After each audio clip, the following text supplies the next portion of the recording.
우병우 전 수석에게 무소불위의 권한을 휘두른 점이라고 언급을 했네요. 이게 참 재밌는 표현인 게요. 네. 직권남용을 형사재판에서 적용을 할 때 제일 힘든 게 과연 이 사람이 어떤 권한을 가지고 있는데 이걸 남용했느냐를 따지는 거거든요. 네. 근데 민정수석이라는 자리가 아시겠지만 정의가 안 내려져 있는 거예요. 민정수석이 무슨 일을 할 수 있는지가 정의가 내려져 있다 않다 보니까 검찰에서도 이 사람은 뭐든지 할 수 있는 힘을 가졌다라는 뜻으로 네. 무소불위의 권력이라는 표현을 쓴 겁니다. 그러니까 단순하게 수식어가 아니라 네. 진짜로 민정수석이라는 자리가 그만큼 막중한 힘을 가진 자리다. 모든 것을 할 수 있다. 네, 그렇게 일단 검찰이 주장을 한 거예요. 아. 그래서 민정수석의 힘을 가지고 다수 부처 인사 같은 데도 개입을 했고 자기를 이거는 다른 혐의지만 그다음에 이제 박 전 대통령 당시에 K스포츠나 미르 같은 재단에서 문제점이 있는데도 이 부분을 덮어 넘어갔다라고 지적을 한 겁니다. 아니 근데 우병우 전 수석의 최후 진술도 원래 이 순서가 있었는데 아무 말을 하지 않고 그냥 검사석만 계속 쳐다보고 있었다면서요. 그래서 뭐 처음에는 이거 최후 진술을 포기하는 건 아니야 뭐 이런 얘기들. 네. 이런 얘기도 잠깐 나왔어요. 그럼 네네. 중간에 이제 뭐 재판 과정을 또 이제 언론사에 보도되는 경우들 있지 않습니까? 실시간으로. 네. 그러니까 최후 진술 포기하는 거 아니야 뭐 이런 얘기가 나왔는데 결국 그건 아니고 최후 진술을 오늘 했죠. 우병우 전 민정수석이. 네. 그 최후 진술 내용 중에 몇 가지만 소개만 해드리면 청와대 관행에 따라 합법적인 방법으로 나는 모든 것을 수행했다고 보고 있다. 그러니까 그 얘기는 원래 민정수석 이거 하는 거예요. 다들 그랬어요. 왜 저한테만 이랬어요? 이게 이제 깔려 있는 거죠. 네. 대통령 지시를 이행했다. 그리고 상관의 직접 면담해보면 상관의 지시를 따랐다. 뭐 이런 얘기 아니겠습니까? 네. 대통령과 김기춘 전 실장의 지시를 따랐다는 거고 공소사실 모두가 유죄라도 8년의 구형은 지나치다. 이런 얘기들. 그러니까 이제 하는 말대로 정리를 해드리면 나한테 권한을 남용했다고 하는데 원래 민정수석은 그거 하는 일입니다. 아하. 그게 원래 업무예요. 그걸 나는 했을 뿐이지 나는 죄가 없습니다. 예전에 김태현 변호사 이 부분을 예견을 했었어요. 그러니까 우병우 전 수석의 이 권한 남용에 대해서 과연 어떻게 저걸 해석할 수 있을까? 민정수석이 원래 그런 일을 하는 거라고 주장을 하면은 할 말이 없지 않겠냐. 그러니까 이게 약간 말꼬리 잡은 것이 있는데 아까 이제 양재 변호사가 소개하신 검찰의 구형 요령 중에서 민정수석의 막강한 권한을 휘두른다는 거잖아요. 네, 무소불위의 권력이라고. 그러니까 원래 정확한 게 직권남용가 되려면 민정수석의 권한은 요만큼인데 이만큼 휘둘렀으니까 직권남용이야 이렇게 돼야 되는 거거든요. 네. 근데 검찰의 얘기는 민정수석 원래 막강한 권한을 가지고 있다는 거 아니겠습니까? 네. 그러면은 막강한 권한이 있어서 그걸 휘둘렀으니까 우병우 전 수석은 원래 나는 막강한 권한을 가지고 있고 원래 민정수석 이만한 권한을 휘두르는 사람이고 나는 원래 하던 대로 해왔으니까 무죄다 이런 얘기를 하는 거거든요. 네. 그래서 사실 직권남용죄라는 게 이게 굉장히 좀 어려워요. 판례도 별로 없고. 네. 그래서 이제 결국 어떻게 판단을 할지는 조금 지켜봐야 될 것 같아요. 예전에 블랙리스트 문제도 그렇지만 이 직권남용이나 법리가 간단한 문제는 아니거든요. 알겠습니다. 하지만 이 우병우 전 민정수석의 혐의는 단지 이뿐만이 아니죠. 민간인 공무원 불법 사찰과 블랙리스트 작성 혐의에 대한 재판은 이와 별도로 계속 진행될 예정입니다. 과거 우병우 전 민정수석 이에 대해서 숙명이라는 단어를 꺼냈었죠. 이게 제 숙명이라면 받아들이고 또 헤쳐나가는 것도 제 몫이라고 생각합니다. 자, 지금 이 법조계에서는 내일부터 시작되는 바로 이 재판. 네. 이 재판을 더 주목해야 된다라는 얘기가 있어요. 이유가 뭡니까? 왜냐하면 앞서 이제 네. 저랑 김태현 변호사도 이 검찰이 민정수석이 가지고 있는 권력 범위를 가지고 틀림없이 다툼이 있을 거라는 얘기를 했는데 그렇죠. 그렇다 할지라도 이 다음 재판은 이 불법 사찰인 거예요. 네. 게다가 거기에 국정원이 개입을 합니다. 그러니까 네. 국정원 인물 자신과 친분이 있는 사람을 해서 내가 감찰을 받아야 될 사람을 거꾸로 감찰을 했던 겁니다. 이런 그렇죠. 부분들이 드러나는 거죠. 그다음에 금태섭 지금 이제 국회의원이고 의원이라든가 아니면 조홍천 의원과의 친분 같은 거 이런 부분들까지도 다 파악하고 있었어요. 네. 이석수 감찰관이 차를 마시고 사람을 만나고 이동을 할 때 말을 안 하고 문자로 써서 한다. 그러니까 주위에 그만큼 신경을 쓴다. 이런 걸 국정원이 낱낱이 파악을 하고 있었다는 그런 증거들이 객관적으로 나오고 있거든요. 네. 피해자들이 직접적으로 있고 도가 지나쳐 보이는 거는 이건 좀 확실해 보이거든요. 네. 그래서 법원에서도 사실 이 부분은 영장을 내줬지 않습니까? 구속을 시켰어요. 그렇죠. 지금 오늘 최소 구형한 그 혐의는 법원에서 영장을 계속 기각을 했던 사안입니다. 그렇죠. 그래서 사실은 저는 8년 구형을 했다는 거 보고 약간은 놀랐던 게 이번 것보다 다음 것이 훨씬 더 무거워 보이는데 아하. 그러면 몇 년까지 우 전 수석에게 총 구형이 가능할까라는 생각이 듭니다. 그러니까 불구속 수사를 했던 사건에 대해서 검찰이 8년을 구형했으면 구속 수사한 사안에 대해서는 도대체 몇 년형을 구형할 것인지 그 부분이 지금 앞으로 봐야 될 포인트군요. 하나 제가 첨언을 하자면 아까도 말씀드렸듯이 막강한 권한이 민정수석 권한 범위가 없기 때문에 이렇게 어떻게 재단하기가 좀 쉽지는 않은 건데 이 추구 죄송합니다. 이석수 특별감찰관에 대한 문제가 무슨 차이가 있냐면 우병우 전 수석 이렇게 얘기할 거예요. 야, 민정수석 원래 감찰하는 거야. 공직기관 담당은 내가 하는 일 아니냐? 네. 그래서 내가 공직기관 감찰하는데 뭐가 문제야? 라고 이야기를 했었는데 이석수 감찰관의 문제는 뭐가 있냐면 셀프 감찰이라는 얘기죠. 네. 왜 감찰했습니까? 당신을 이석수 특별감찰관에 조사하는 걸 그거를 막기 위해서 한 것 아닙니까? 그러니까 본인의 민정수석 권한을 남용한 것 아닙니까? 이래서 영장이 나왔던 것이거든요. 그렇죠. 그래서 사실은 오늘 한 재판은 잘 모르겠으나 뭐 우병우 전 수석의 어떤 항변이 받아들여질 가능성도 있으나 네. 이제부터 시작될 이석수 특별감찰관의 경우는 쉽지 않죠. 우병우 전 알겠습니다. 수석에게도요. 이제 제대로 본 게임이 시작되는군요. 검찰의 우병우 수석에 대한 수사 지켜보겠습니다. 자, 이 얘기는 여기서 마무리하고요. 이재명 차장은 여기서 인사드리겠습니다. 오늘 수고했습니다. 지금 보신 영상은 이 한미 국방장관 회담 하와이에서 열렸었죠. 이 내용, 회동이 끝난 이후에 입장 발표를 하는 그 영상입니다. 그런데 오늘 송영무 장관이요, 굉장히 강력한 발언을 했습니다. 북한이 지도에서 지워질 수도 있다라는 표현을 했습니다. 목소리 확인해 보시죠. 북한도 북한의 그 후진성과 군사력 약하다는 것을 잘 알고 있을 것입니다. 북한이 미국을 상대로 핵을 개발해서 핵 공격을 한다. 이것은 세계의 모든 시민들이 그럴까 의문을 표시할 것입니다. 만약 북한이 개발된 핵을 미국이라든지 한국에 사용한다면 북한의 정권은 지도상의 지도에서 아마 지워질 것입니다. 자, 지금 평창 동계올림픽이 준비되고 있고 평화 그리고 북미 대화를 궁극적인 목표로 삼는 우리 지금 현 정부의 입장에 비교해 보면 굉장히 강력한 발언입니다. 북한이 미국이나 한국을 향해 핵무기를 사용하면 지도에서 아마 지워져 버릴 것이다. 이거 어떤 의미에서 이런 말을 한 것일까요? 그렇습니다. 송영무 장관이 뭐 종종 청와대와 다른 입장으로 얘기하기도 했지만 네. 어쨌든 지금 기조로 봤을 때 굉장히 강경한 건 틀림없는 사실인 것 같습니다. 북한으로부터 엄청난 반발을 이뤄낼 수 있는 발언입니다. 근데 이건 어떤 생각해 보면 바로 지금 이 발언을 하기 직전에 매티즈 미국 국방장관을 만났습니다. 그 얘기는 매티즈 장관으로부터 굉장히 많은 경고를 받았다. 이렇게 보는 게 맞는 게 아닌가 이런 생각이 듭니다. 그만큼 네. 지금 미국에서 굉장히 많은 의혹과 불신과 이런 게 있기 때문에 네. 송영무 장관 입장에서는 그걸 불식시키려면 우리의 의지는 명확하다. 북한이 핵을 사용하는 그러니까 비핵화가 없는 한 우리도 더 이상 북한 같이 할 수 없다. 이런 게 명확하다는 점을 매티즈 장관을 포함해서 어떤 미국 행정부의 강경파들에게 보내는 사인이 아닌가 이런 생각이 듭니다. 신은균 대표님은 어떻게 보세요? 송영무 장관이 그동안 그 청와대 입장과 좀 다른 네. 사실은 좀 생뚱맞은 대화들을 많이 발표를 했었는데 네. 이번만은 전형적으로 청와대가 아주 조율된 아, 그래요? 봅니다. 왜냐하면 지금 최종건 국민통제 비서관을 비롯해서 네. 저는 멤버의 핵심이 김기정 교수라고 생각하는데 네. 1.5 트랙이라고 했으니까 네. 김기정 교수 일행이 미국에 가서 미국을 설득하는 작업을 하는 이때 네. 사실 미국이 지금 우리를 조금 의심하는 측면이 있지 않습니까? 이 상황에서 송영무 장관이 우리는 미국과 즉 미국을 먼저 말을 했거든요. 네. 미국과 한국의 안보를 위해서 북한과 싸울 준비가 돼 있다라는 강력한 어떤 그 의지를 보여주면서 네. 한미동맹 굳건하다는 것을 최종건 국민통제 비서관 일행에게 네. 어시스트를 해주는 그런 발언이 아닌가 생각합니다. 네, 미국이 우리 정부를 의심하기보다는 그러니까 북한의 술책에 말려들까봐 우려를 하고 있는 그 정도 그렇습니다. 수준이겠죠. 네네. 네, 알겠습니다. 자, 그리고 송영무 국방장관이요, 하와이에서 이 매티스 국방장관, 미 국방장관을 만난 자리에서 매티스 장관이요, 남북 평창 대화는 환영하지만, 자, 북한 비핵화라는 국제사회의 일치된 목표를 흩뜨려서는 안 된다라는 입장을 전달했습니다. 이 내용은 사실 지금 수개월 동안 견지해온 미국 백악관 입장과 달라진 건 전혀 없는 것 같습니다. 다시 한번 강조한 내용이죠.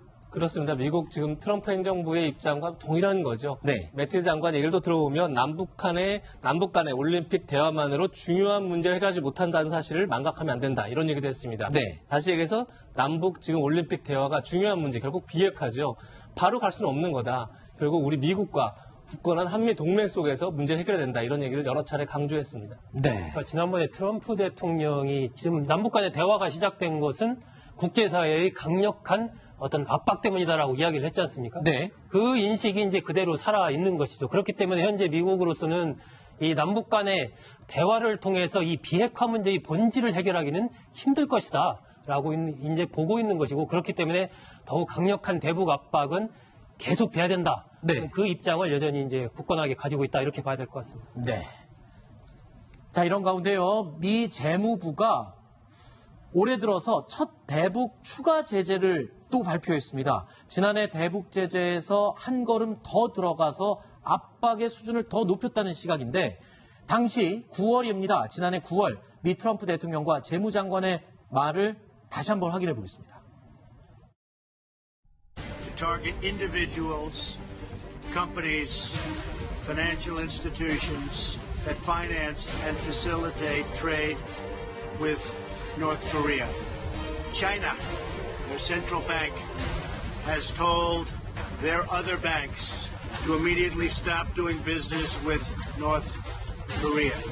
Foreign financial institutions are now on notice that going forward, they can choose to do business with the United States or with North Korea, but not both. 자, 지금 이 우리 청와대 비서관이 미국을 방문하고 송영무 장관과 매티스 국방장관이 만나고 이러는 과정들, 미국이요, 이런 얘기가 있습니다. 그러니까 북한이 열병식을 한 부분에 대해서 굉장히 언짢아했고, 그리고 또 현송월이 이 점검단으로 남한에 방문했을 때 우리 국민들이 여러와 같은 성원을 보내면서 환영했던 부분, 이런 부분도 굉장히 미국 입장에서 보면은 좀 불만스러웠다, 이런 분석도 나오고 있어요. 그렇죠. 현송월이 한국에 와서 북한 체제를 선전하고 하는 것 자체를 미국에서 한국이 하이제킹 당했다, 평창올림픽이 하이제킹 당했다, 이런 표현도 썼고, 그다음에 이제 2월 8일 날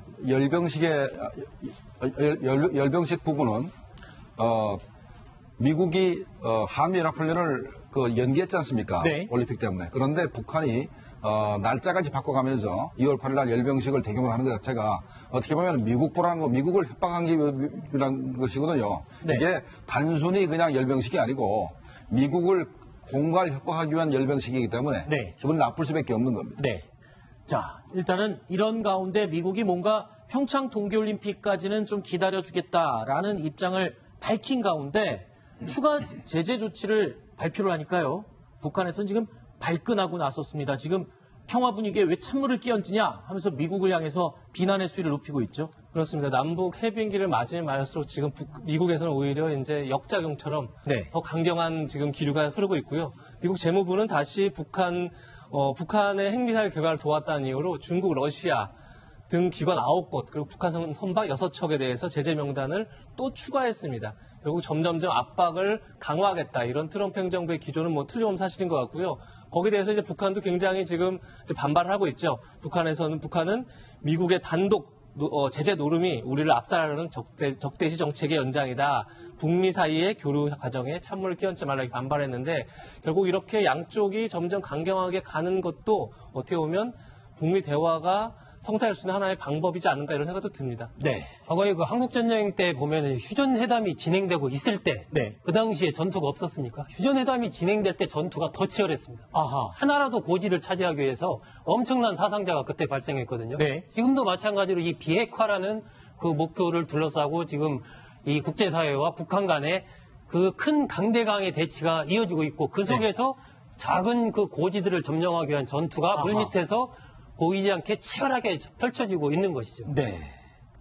자, 이러면서 북한, 미국을 향해서 왜 평화에 찬물을 끼얹냐라는 항의와 함께 이런 얘기를 했습니다. 자, 우리가 평창 동계올림픽과 관련해서 대화 테이블에 이렇게 나왔으니까 이제 좀 압박을 중단해라 라고 이야기를 하고 있습니다. 이거 지금 북한이 원래 하고 싶었던 말의 핵심이 이거 아니었을까요? 이번에 압박을 좀 완화시켜달라, 이 얘기를 하고 싶었던 거잖아요. 지금 북한이 굉장히 어려운 상황은 틀림없는 것 같습니다. 연내에 달러가 다 마를 것이다, 뭐 이런 이제 관측도 나올 정도로 북한이 대북 제재 효과가 지금 이제 나타나고 있고, 북한 체제 유지 자체가 힘든 상황이다, 뭐 이런 얘기 전망이 나옵니다. 그래서 오늘 뭐 통일부 장관도 뭐 북한 열병식 같은 경우는 내부 선전용이다 이렇게 얘기를 하는 것도 북한 내부 체제가 굉장히 흔들리고 있다 이렇게 볼 수 있는 거죠. 네. 결국은 북한은 지금 가장 원하는 건 결국 이제 압박 대북 제재에서 벗어나서 미국의 이제 그 제재 공조, 국제사회 공조로 벗어나는 것이 가장 이제 큰 지금 어떻게 보면 당면 과제겠죠. 네. 결국 양쪽이 원하는 건 분명합니다. 비핵화와 제재 해제. 근데 결국은 둘 다 놓을 수 없는 거죠. 그래서 그렇죠. 결국은 뭐 북미 대화 자체가 간단치는 않지만 어쨌든 양쪽의 카드를 분명히 알고 있기 때문에 뭐 가능성이 없다 이렇게 보지는 힘들지 않을까 생각이 됩니다. 예. 사실은 북한으로서도 지금 선택의 시간에 몰려 있습니다. 그렇죠. 그러니까 과거 같으면 이렇게 세게 도발을 하면 뭔가 당근이 나오고 네. 그리고 나서 시간 벌고 다시 또 준비하고 이런 계속 그런 타임 스케줄이 그렇게 돌아갔는데 네. 지금은 어쨌든 미국을 중심으로 한 국제 제재가 완화될 조짐을 보이지 않고 오히려 계속해서 그 강력한 압박을 하는 쪽으로 가고 있단 말입니다. 네. 그렇다면 북한으로서는 이 도발의 수위를 앞으로 그럼 계속 더 올릴 것이냐.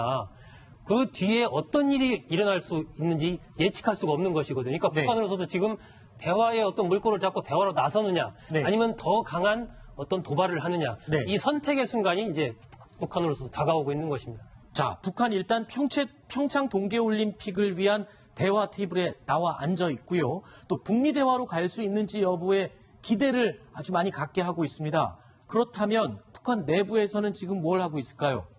알려진 것처럼 열병식 준비가 한창입니다.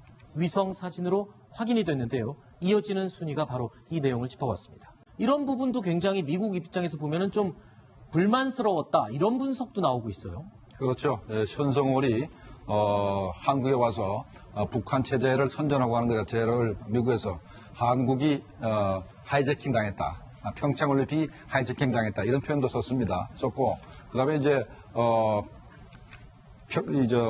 8일 날 열병식 부분은 미국이 한미연합훈련을 연기했지 않습니까? 네. 올림픽 때문에. 그런데 북한이 날짜까지 바꿔가면서 2월 8일 날 열병식을 대규모로 하는 것 자체가 어떻게 보면 미국보라는 거, 미국을 협박한 것이거든요. 네. 이게 단순히 그냥 열병식이 아니고 미국을 공갈 협박하기 위한 열병식이기 때문에 네. 기분이 나쁠 수밖에 없는 겁니다. 네.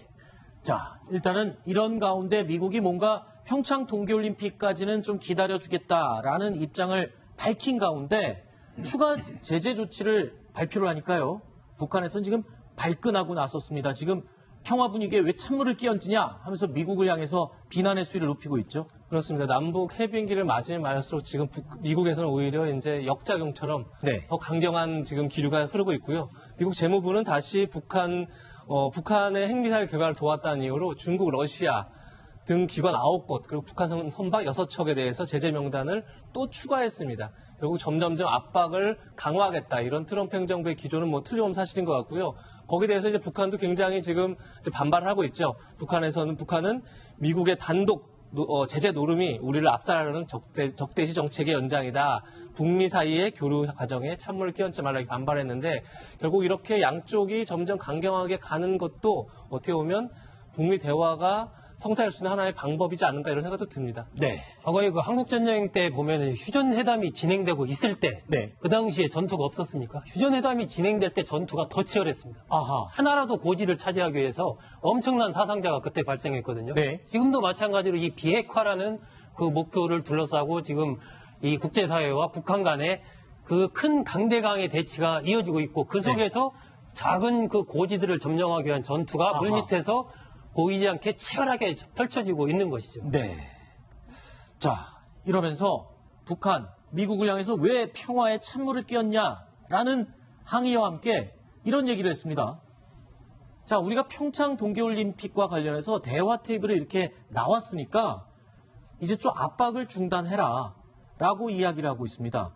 이거 지금 북한이 원래 하고 싶었던 말의 핵심이 이거 아니었을까요? 이번에 압박을 좀 완화시켜달라. 이 얘기를 하고 싶었던 거잖아요. 지금 북한이 굉장히 어려운 상황인 건 틀림없는 것 같습니다. 연내에 우병우 전 수석에게 무소불위의 권한을 휘두른 점이라고 언급을 했네요. 이게 참 재밌는 표현인 게요. 네. 직권남용을 형사재판에서 적용을 할 때 제일 힘든 게 과연 이 사람이 어떤 권한을 가지고 있는데 이걸 남용했느냐를 따지는 거거든요. 네. 근데 민정수석이라는 자리가 아시겠지만 정의가 안 내려져 있는 거예요. 민정수석이 무슨 일을 할 수 있는지가 정의가 내려져 있다 않다 보니까 검찰에서도 이 사람은 뭐든지 할 수 있는 힘을 가졌다라는 뜻으로 무소불위의 권력이라는 표현을 쓴 겁니다. 그러니까 단순하게 수식어가 아니라 진짜로 민정수석이라는 자리가 그만큼 막중한 힘을 가진 자리다. 모든 것을 할 수 있다. 네, 그렇게 일단 검찰이 주장을 한 거예요. 그래서 민정수석의 힘을 가지고 뭐 다수 부처 인사 같은 데도 개입을 했고 자기를 이거는 다른 혐의지만 그다음에 이제 그 박 전 대통령 당시에 K스포츠나 미르 같은 재단에서 문제점이 있는데도 이 부분을 덮어 넘어갔다라고 지적을 한 겁니다. 아니 근데 우병우 전 수석의 최후 진술도 원래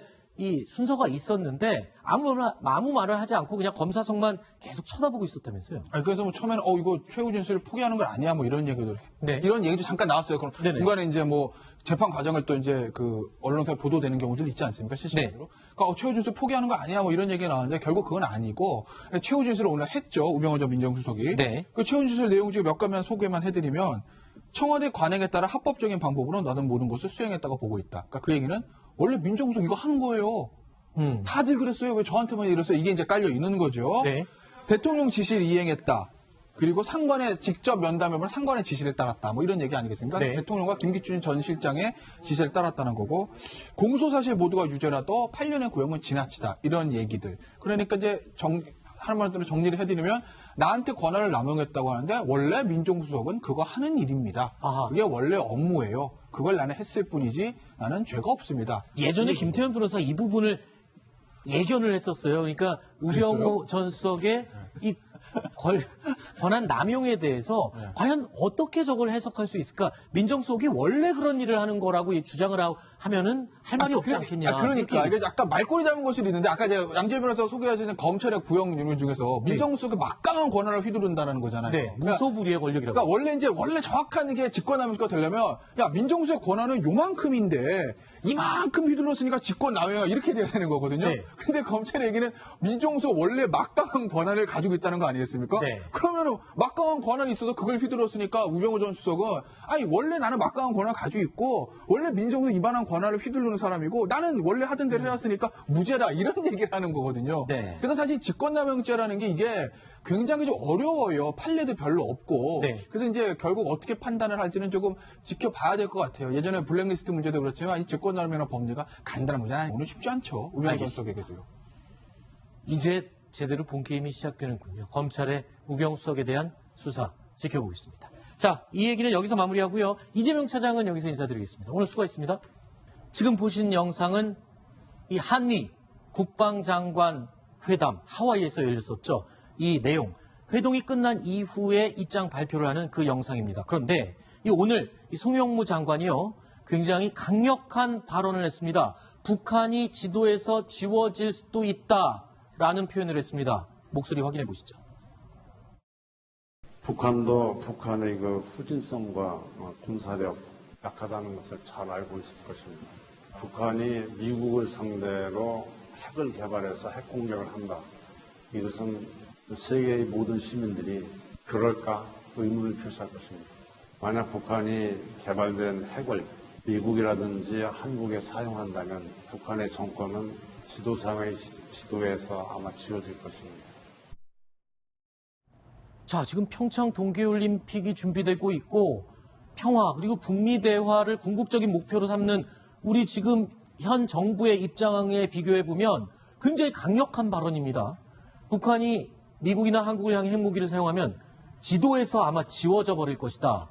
이거 어떤 의미에서 이런 말을 한 것일까요? 그렇습니다. 송영무 장관이 종종 청와대와 다른 입장으로 얘기하기도 했지만 어쨌든 지금 기조로 봤을 때 굉장히 강경한 건 틀림없는 사실인 것 같습니다. 북한으로부터 엄청난 반발을 이뤄낼 수 있는 발언입니다. 근데 이건 어떤 생각해보면 바로 지금 이 발언을 하기 직전에 매티즈 미국 국방장관을 만났습니다. 그 얘기는 매티즈 장관으로부터 굉장히 많은 경고를 받았다. 이렇게 보는 게 맞는 게 아닌가 이런 생각이 듭니다. 그만큼 지금 미국에서 굉장히 많은 의혹과 불신과 이런 게 있기 때문에 송영무 장관 입장에서는 그걸 불식시키려면 우리의 의지는 명확하다. 북한이 핵을 사용하는 날, 비핵화가 없는 한 우리도 더 이상 북한 같이 할 수 없다. 이런 게 명확하다는 점을 매티즈 장관을 포함해서 어떤 미국 행정부의 강경파들에게 보내는 사인이 아닌가 이런 생각이 듭니다. 신은균 대표님은 어떻게 보세요? 송영무 장관이 그동안 그 청와대 입장과 좀 다른 사실은 좀 생뚱맞은 대화들을 많이 발표를 했었는데 이번만은 전형적으로 청와대와 아주 조율된 그래요?